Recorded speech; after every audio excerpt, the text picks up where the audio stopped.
नमस्कार, आप सबका स्वागत है हमारे चैनल नेक्स्ट 9 न्यूज़ पर। मेरा नाम है दीपक गुप्ता।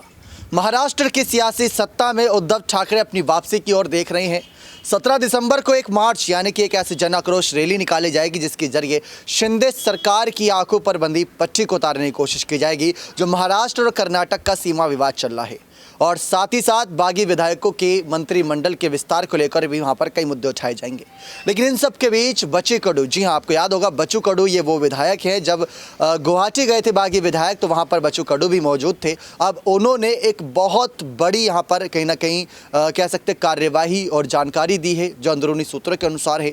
और साथ ही साथ उद्धव की वापसी को लेकर भी उन्होंने बातें कही हैं।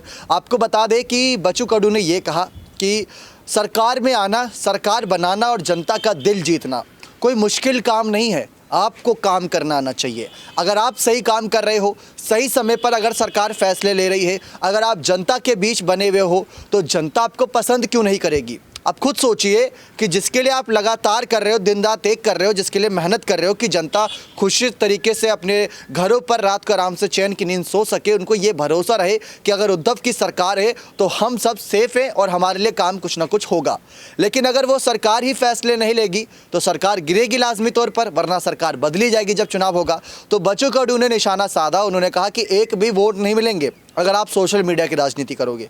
सोशल मीडिया पर राजनीति करके क्या फ़ायदा होता है। उद्धव ठाकरे ने इस्तीफा दिया था फेसबुक पर लाइव आकर। अगर जनता के बीच आकर यहाँ पर इस्तीफा सौंपते तो क्या उसका अलग मैसेज नहीं जाता, बहुत अच्छा मैसेज जाता। लेकिन फेसबुक पर आकर लाइव यहाँ पर बातें कर देना, सामना अखबार के ज़रिए वहाँ पर कहीं ना कहीं मैगज़ीन के ज़रिए कुछ तंज कस देना, ये सब सोशल मीडिया की राजनीति है और ये ज़्यादा दिन तक नहीं चलती। जनता ये सारी बातें याद रखती हैं। शिंदे की तारीफ बच्चू कडू ने करी थी। शिंदे से अलग होने की बात भी बच्चू कडू ने करी थी, क्योंकि एक समय पर रवि राणा और बच्चू कडू की लड़ाई बहुत ज़्यादा गहराई भी थी। लेकिन उद्धव ठाकरे के खिलाफ खुले तौर पर मोर्चा खोला और ना सिर्फ उद्धव ठाकरे, उनके बेटे आदित्य ठाकरे को लेकर भी बातें कह डाली कि सोशल मीडिया की राजनीति आपको सिर्फ वहीं तक सीमित रखती है और आपको चुनाव जिताने में मदद नहीं करती, आपको वोट नहीं दिलाती। इसके बाद बच्चू कडू ने ये भी बातें करी कि जिस तरीके से आप काम करेंगे वैसे ही आपको इनाम मिलेंगे। उन्होंने कहा कि मैं जनता के बीच सक्रिय रहता हूँ। कुछ लोग ऐसे हैं जो अंधे हैं, कुछ लोग बोल नहीं पाते, कुछ लोग चल नहीं पाते, कुछ के हाथ नहीं है। लोगों के कल्याण के लिए, लोगों की सेवा के लिए मैं हमेशा तत्पर रहता हूं।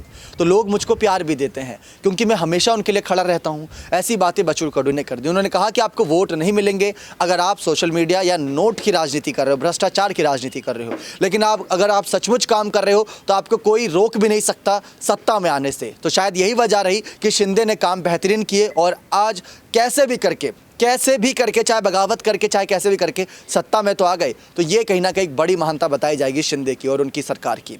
आप क्या कहना चाहते हैं इस पर? क्या सचमुच आपको लगता है उद्धव ठाकरे जमीनी स्तर पर कम मौजूद थे और चर्चाएं उनकी सोशल मीडिया पर ज़्यादा थी? तो अपनी राय कमेंट सेक्शन में जोड़ दीजिएगा। बहुत बहुत धन्यवाद।